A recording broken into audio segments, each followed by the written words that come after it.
विनाशी धन से बनो, लेकिन अविनाशी ज्ञान रत्नों से इतना भरपूर हो जाओ जो दुनिया को भी भरपूर कर सको।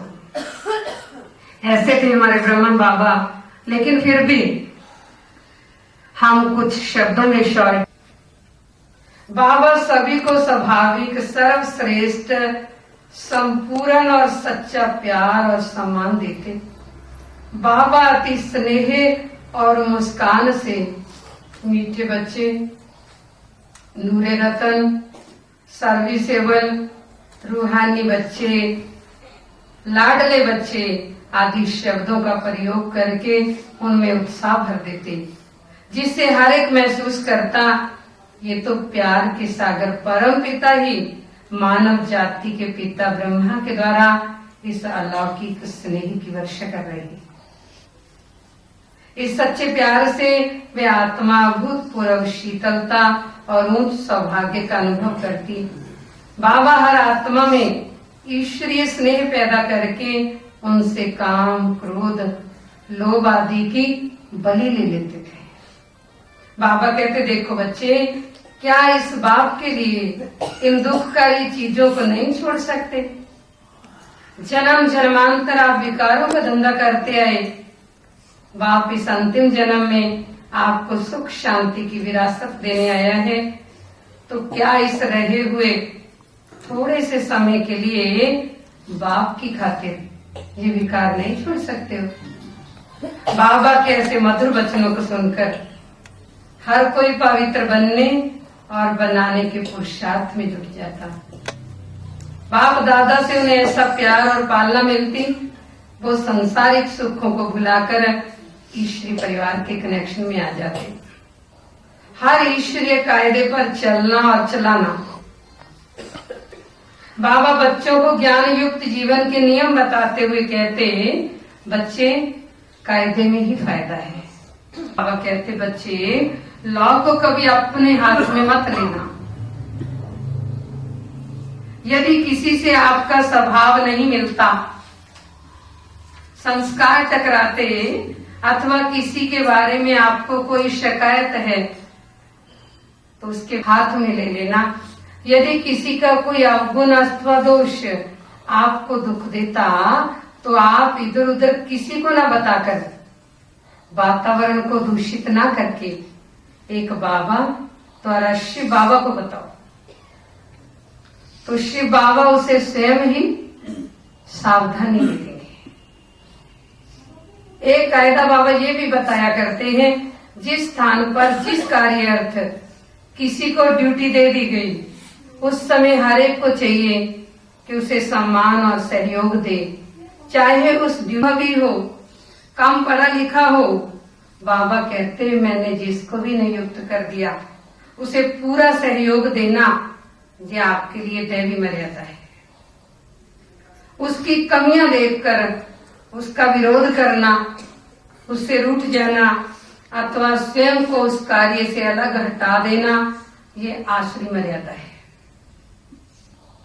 बाबा कहते, यदि किसी में कोई कमी है, उस कमी को भरने में सहयोग तो दो।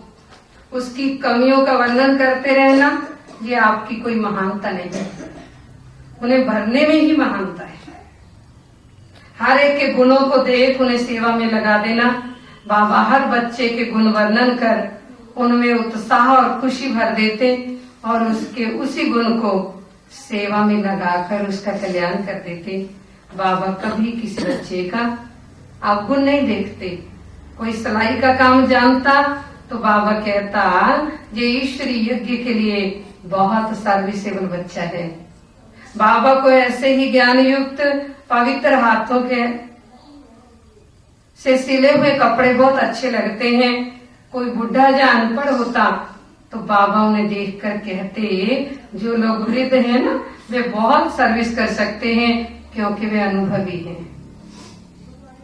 अनपढ़ को देखकर बाबा कहते, बच्चे आप पढ़े हुए नहीं हो तो बहुत अच्छा, कम से कम अहम तो नहीं आएगा कि मैं बहुत कुछ जानता हूँ, मैं बहुत समझदार हूँ। केवल अल्फ और बे, ये दो बातें ही तो जाननी है। ठीक इसी तरह बाबा बच्चों को निर्धनों को, उन्हें लोक कल्याण के किसी न किसी कार्य में लगा देते। जिसमें जो गुण होता बाबा उसके उस गुण को यज्ञ सेवार्थ प्रयोग करते, जिससे उस व्यक्ति को अपने संस्कारों को परिवर्तन करने में ईश्वरी बल मिलता। स्वयं मेहनत करके दिखाना। बाबा ईश्वरी सेवार्थ लोक कल्याण अर्थ तन मन धन समर्पण करने के बाद भी वृद्ध शरीर होते हुए भी निरंतर सेवा में लगे रहते हैं। सेवा सेवा सेवा, बस सेवा के लिए, मनुष्य आत्माओं को सुख देने के लिए उनके विचार चलते। दिन भर में 18 घंटे से भी अधिक सुविधा का भी बाबा ख्याल नहीं रखते। बाबा कहते बच्चे, यदि मैं शरीर से यज्ञ की सेवा नहीं करूंगा तो मुझे निरोगी और कंचन काया कैसे मिलेगी। बच्चे, सर्विस करने की तो लालसा होनी चाहिए। दतीची ऋषि के समान इस यज्ञ में अपनी हड्डी दे देनी चाहिए, तभी तो ये शरीर पावन बनेगा। इस यज्ञ की जितनी जो सेवा करेगा उतना उसको बल मिलेगा और उसकी आयु भी लंबी होगी। बाबा ने हम बच्चों को यही नारा दिया, ईश्वरी सेवा करना ही सौभाग्य बनाना है, हर एक को खुशी में लाना और हल्का कर देना। बाबा सदा स्वयं खुशी में रहते, ऐसी ही बातें सुनाते कि कोई भी मनुष्य कितना भी अशांत क्यों ना हो, कितनी भी उलझनों में पड़ा हुआ हो, बाबा की मधुर मुस्कान को देखते ही उसकी उदासी और चिंता भाग जाती, खुशी का पारा चढ़ जाता। किसी ने भी बाबा के चेहरे पर चिंता या उदासी की रेखा नहीं देखी। बाबा के आसपास वातावरण में भी सदा खुशी की लहरें, खुशी की खुशबू फैली रहती। बाबा सदा बच्चों को खुशी और उल्लास में रखते रहते। कहते बच्चे, माया के विघ्न तो बहुत आएंगे, तूफान बहुत आएंगे, घबराना मत, हिम्मत नहीं हारना, आप विजयी रतन हो। विजय का तिलक तो आपके माथे पर लगा ही हुआ है, आप तो कलप कलप के विजयी रतन हो। आलस और अलवेलेपन से होने पर भी बाबा दिन रात मनुष्य आत्माओं के संस्कारों को परिवर्तन करने के कार्य में लगे रहते।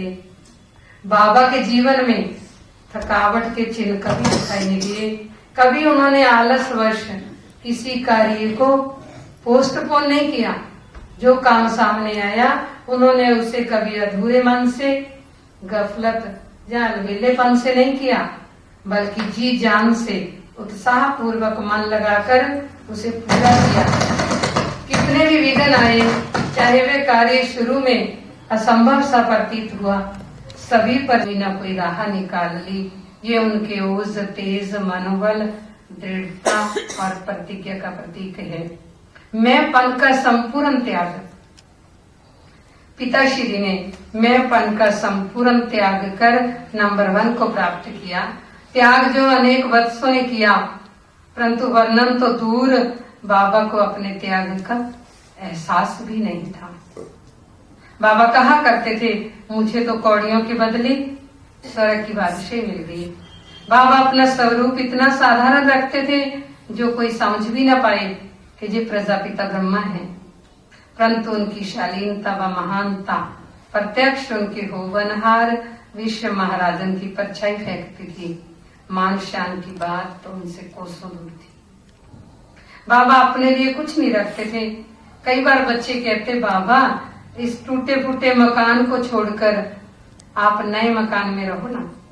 तो बाबा कहते, बच्चे शिव बाबा तो पुराने तन में, पुरानी दुनिया में आया है, बाबा तो पुराने मकान में ही रहेगा, नया मकान तो मेरे बच्चों के लिए है। ऐसा त्याग और किसी का हो नहीं सकता। मैंपन के त्याग के कारण ही बाबा सदा निश्चिंत और अडोल थे। ब्रह्मा बाबा सर्वश्रेष्ठ योगी थे।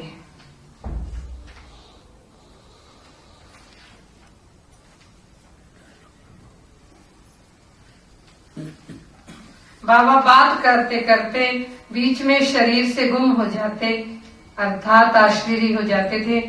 जैसे कि बात सुनते हुए भी निर्लिप्त, वाणी में आते भी बाबा वाणी से परे रहते थे और अपने 2 महावाक्य से हमें भी वाणी से परे उड़ाकर ले जाते थे। अंतिम दिनों में बाबा के कमरे में सन्नाटा ही सन्नाटा नजर आता था। बाबा बहुत धीरे धीरे योग युक्त होकर भोजन ग्रहण करते, बार बार याद दिलाते, बच्ची तुम किसे भोजन खिला रही हो। बाबा स्नान करते समय कहते, बच्ची मैं तो शिव पर लोटी चढ़ा रहा हूँ। इस प्रकार बाबा ने हर कर्म में योग को मनोरंजन का साधन बना लिया था। बाबा का हर कर्म योग युक्त था।